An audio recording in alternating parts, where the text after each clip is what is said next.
Welcome back to our continuing coverage, maximum coverage over here, the widest breadth of reporting on ground in the national capital as President Putin and the second day of his visit here in India, where, of course, in a few moments from now, behind me at the Hyderabad House, we expect to see that bilateral meeting. That will be in just a few hours from now. But before that, he has at least two stops. That's the Rashtrapati Bhavan, the President's House, as well as Rajghat, where he will be paying tribute to the father of the nation. Let me quickly, in fact, take this across to our guests. A short while earlier, we were discussing issues pertaining to trade and particularly issues of oil. Let me take this question across to Peter Kushner. Peter Kushner, you saw that I asked this question about whether the U.S. And its own policy priorities when it comes to diplomacy, when it comes to trade and tariffs, have somewhere or the other, been counterproductive when it comes to India, because there appears to be an inability to understand the points of view, the historic perspectives and the domestic compulsions of countries such as India, because even though these sanctions may have been put in place, it's only going to be something that will be circumvented, as some of our other guests have been telling us. Peter Kushner. Policy toward India has been confounding, to say the least.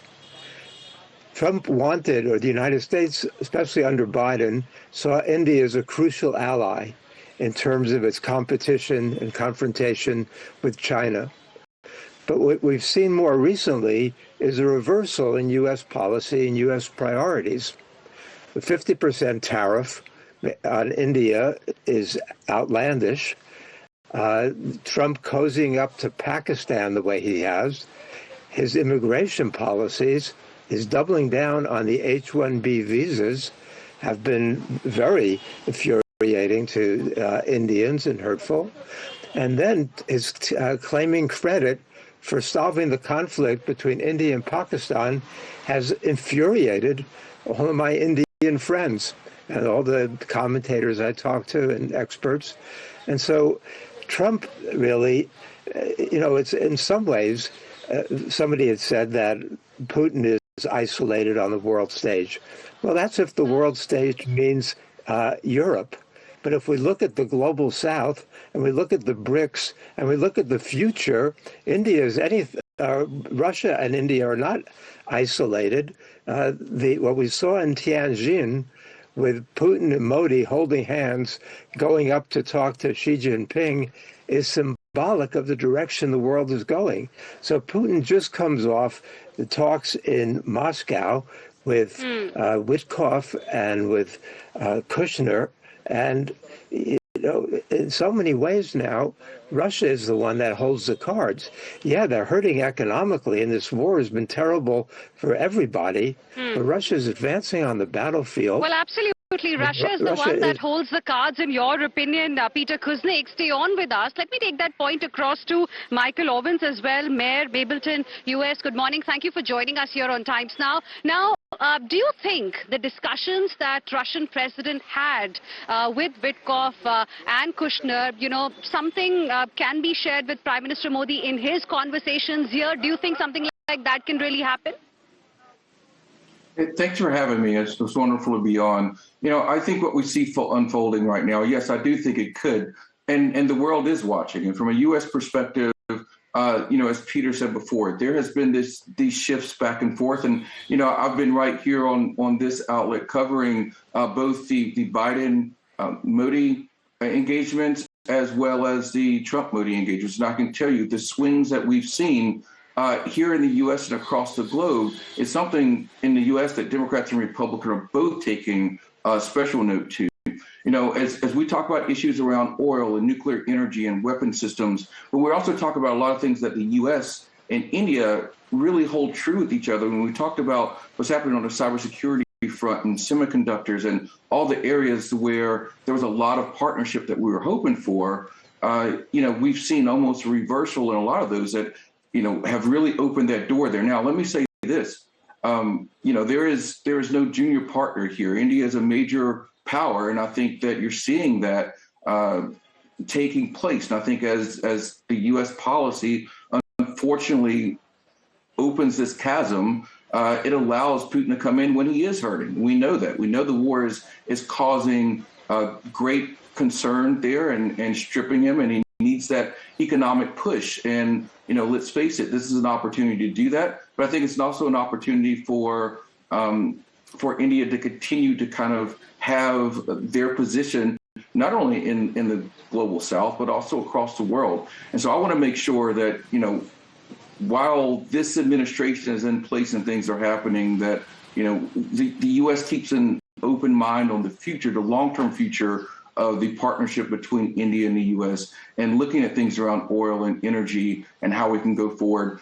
My understanding is there's going to be a trade mission, U.S. trade delegation to New Delhi next week, because I think there are those that do understand, especially at the end of this bilateral, is going to see that, having lower barriers, reducing these tariffs, and increasing the U.S. relationship with India is going to be vitally important, no matter what Trump continues to spout.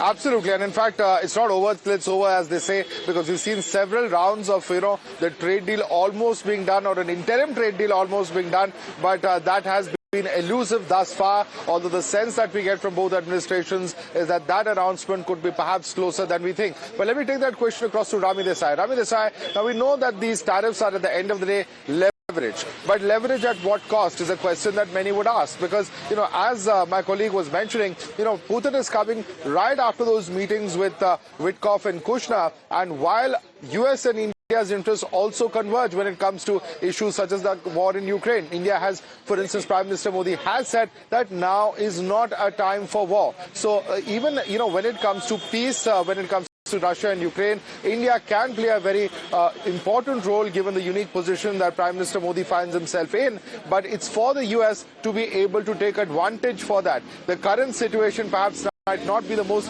conducive of situations, but are we looking at some kind of announcement in that regard as well? What would be your wager? Rami Desai.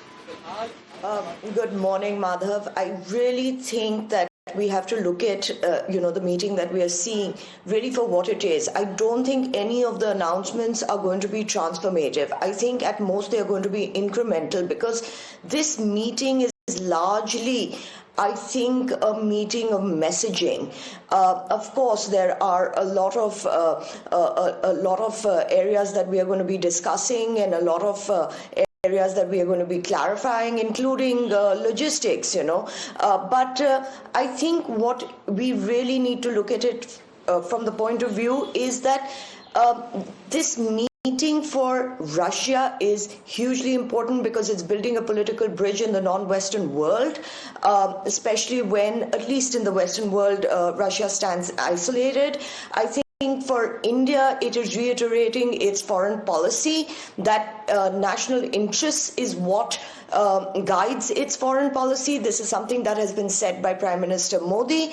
I think it's also a subtle messaging that, while we work well with the US and we will continue to do so, this is a message of continuity in our relationship, in our long-standing relationship with Russia. So I think what our expectation should be is the tightening of the relationship, not anything hugely transformative. Of course, India has always indicated its interest in democracy and democratic countries, but it's also not ever interfered in the internal functioning of countries. So I think this is a solution that Russia and Ukraine need to find within themselves. I think India has made its stance very clear. Okay, interesting, Ravi, the point that you've mentioned. Let me take those across to Mr. Prabhu Dayal as well. Mr. Prabhu Dayal, we've touched upon the issue of trade, we've touched upon the issue of oil, the meeting that happened between President Putin, Kushner and Witkoff before coming here to the national capital in India. Realistically speaking, in your opinion, what will be 2-3 takeaways, that we can expect from this very important visit of Russian president? I mean, of course, it's going to be high on optics. There is going to be a lot of messaging, as Rami Desai also mentioned. But realistically, what are you looking forward to in terms of outcomes? Entirely with what the previous speaker, Ms. Rami Desai, said, that one should not expect that this visit will result in things which are transformative.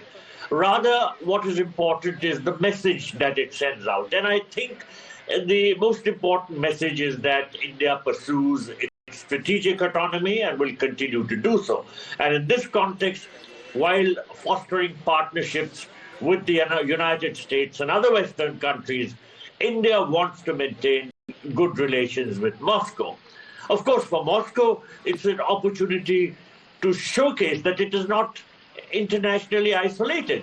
Now, let me mention that this visit, which is Putin's first since the start of the war in Ukraine, sends a message relating to the long-standing India-Russia relationship, which has remained robust. And there are some important issues on the table. Of course, trade is going to be an important issue. There is a lot of concern about the trade imbalance. But as I said earlier, you know, the trade imbalance is mainly because of our oil purchases, and these are heavily discounted. So we should not worry too much about the trade imbalance. Of course, there will be steps which we will have to take to increase our exports, and those will be under discussion during the president's visit. You know, let me also mention that defense remains a very, very important cornerstone of our policy. And the important thing is that while we have tried to diversify our defense supply sources, the Russians have been more willing to share technology than many other countries. You know, we are focusing on Make in India. And for instance, the BrahMos missiles, which did so well during the recent conflict with Pakistan, they are made under a joint venture between the Russians and us.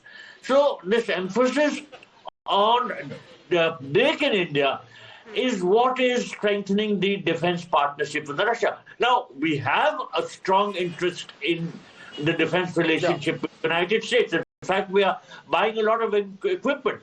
I think that's a very fair point, and I want to take that question across to Surya Jayanti. Surya Jayanti, you know, at the end of the day, India sees itself as a, you know, a production powerhouse as well. We are trying to ensure that even you know, not just defense, but in other areas as well, if there is technology transfer, then obviously that's going to be a huge game changer. When it comes to, you know, procurement from Russia and United States, this is a big issue of concern. And while India has tried to diversify, and US has also mentioned its own concerns as far as India's procurement of Russian defense hardware, clearly India will have to look at which deal works out for it the best, looking at all of these various permutations and combinations of what really is on offer.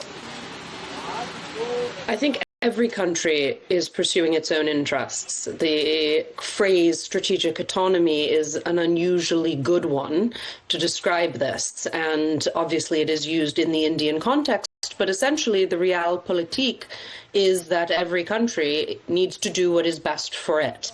I think one of the things that we're seeing in the United States right now is some confusion about what is best for the United States tactically, possibly also even strategically, or at least a lot of inconsistency in that respect.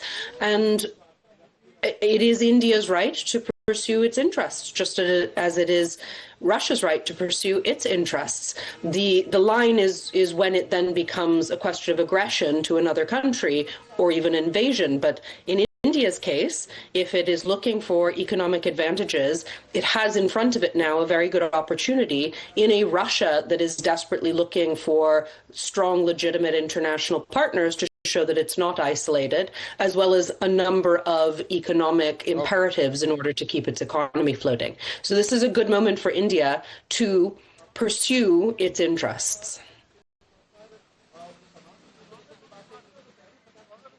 All right. We'll leave it there. Thank you very much, all of you, for joining us here on this broadcast. Of course, it's going to be our big focus the entire day today on Times Now. Heading into a very, very short break. Stay with us.